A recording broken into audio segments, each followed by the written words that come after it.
Hello there, David Risley here from the Blog Marketing Academy at blogmarketingacademy.com. Today we're going to continue with our list building challenge, starting with number 6.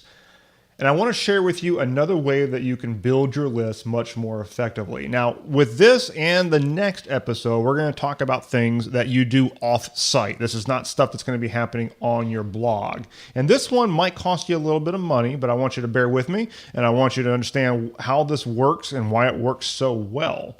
And then you can make the decision for yourself, okay?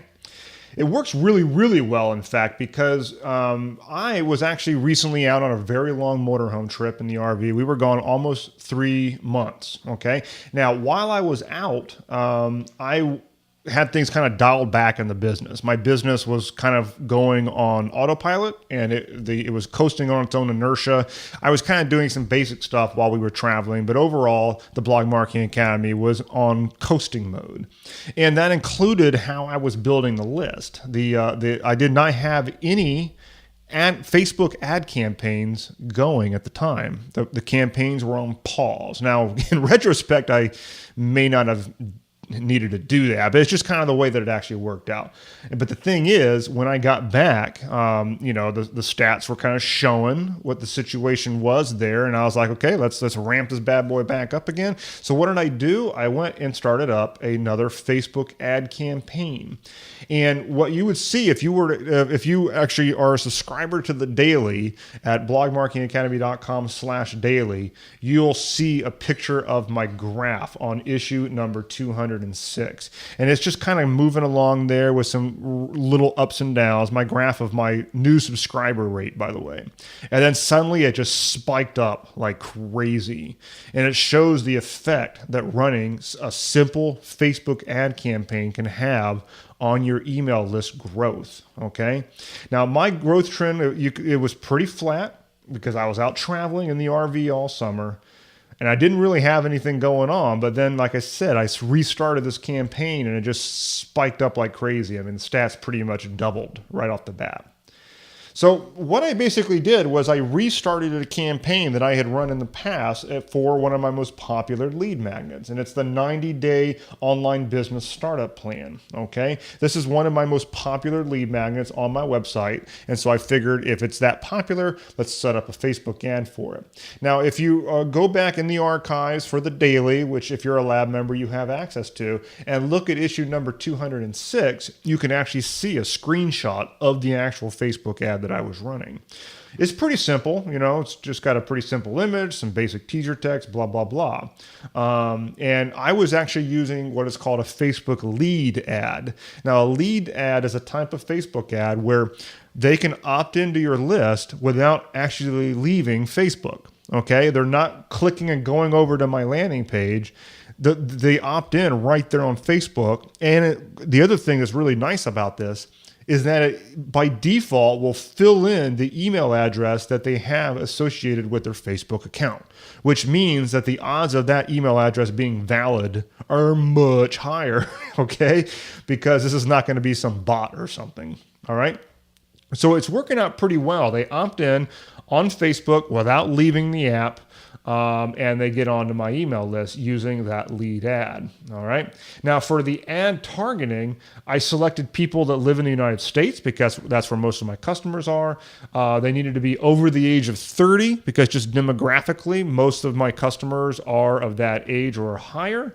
And for my interest targeting, I selected many of my competitors in my particular market. Okay. Now, I don't view other people that do the same thing as I do as competition, really. However, that's the standard term for this. But as an interest targeting, I could then target some of the people who are interested in these other people, like Amy Porterfield, Pat Flynn, Darren Rouse with ProBlogger, some of the guys maybe perhaps you know. All right.